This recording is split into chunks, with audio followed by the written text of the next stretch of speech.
ଯେତେବେଳେ କେନ୍ଦ୍ର ସରକାର ଆମର ବିଜେପି ସରକାର କଲା ହେଲା ସେବେଠାରୁ ଦରଦାମ ବୃଦ୍ଧି ହେଇବାରେ ଚାଲିଛି। ଏ କେନ୍ଦ୍ର ସରକାର ବିରୁଦ୍ଧରେ ବାରମ୍ବାର କଂଗ୍ରେସ ସ୍ୱର ଉତ୍ତୋଳନ କରିଛି ହେଲା ଆଉ ବହୁତ ସାଧାରଣ ଲୋକ ବି ଏହାକୁ ସମ୍ମୁଖୀନ ହେଉଛନ୍ତି ଓ ସ୍ୱର ଉତ୍ତୋଳନ କରୁଛନ୍ତି। କେନ୍ଦ୍ର ସରକାର ମନ୍ତ୍ରୀ ଚୁପ୍ ହେଇକି ବସିଛନ୍ତି। ସେତେବେଳେ ଯେତେବେଳେ ଦରଦାମ ବୃଦ୍ଧି କମ୍ ଥିଲା ସେତେବେଳେ ବିଜେପିର ବହୁତ ନେତା ଆଉ ନେତ୍ରୀମାନେ ରାଜରାସ୍ତାରେ ଆସିକି ହୋହାଲ୍ଲା କରୁଥିଲେ ଆଉ କେନ୍ଦ୍ର ସରକାର जो पूर्व यूपीए सरकार था ता विरुद्ध में स्वर उत्तोलन करते। आज से जो दरदाम वृद्धि होती से केंद्र सरकार जो स्मृति ईरानी कथा कहवा जो गैस दर 400 टंका था बेले हाथ में चूड़ी धरिकी बुनते कहले यूपीए सरकार प्रधानमंत्री को देखे बोली कहते किंतु आज से स्मृति ईरानी संसद में कौन पाई उठाऊना जो पार्लियामेंट रे कौन पाई उठाऊना ये दरदाम वृद्धि उपरे है साधारणतः खाउटी आम सम्मुखीन हो प्रत्येक दिन देखा गले आम परिबा कथा कहवा हो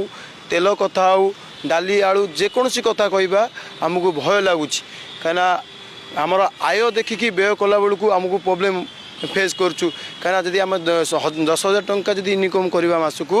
आम खाइबार खाली पड़ो 7-8 हज़ार टंका पैसा बड़का बड़ू ना आम हॉस्पिटल कौन खर्च करूँ आम जीवा आसबार खर्च विभिन्न प्रकार समस्या पढ़ाठू धरिकी जो समस्या कही न कहले सरे। आज्ञा देखु आगू जेहेतु निर्वाचन आसूची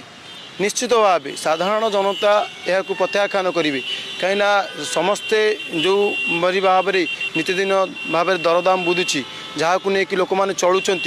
खाइबा हो पढ़ा हो जेकोसी भी आम सामग्री कथा कहवा आजिका टमाटो हूँ 200 टंका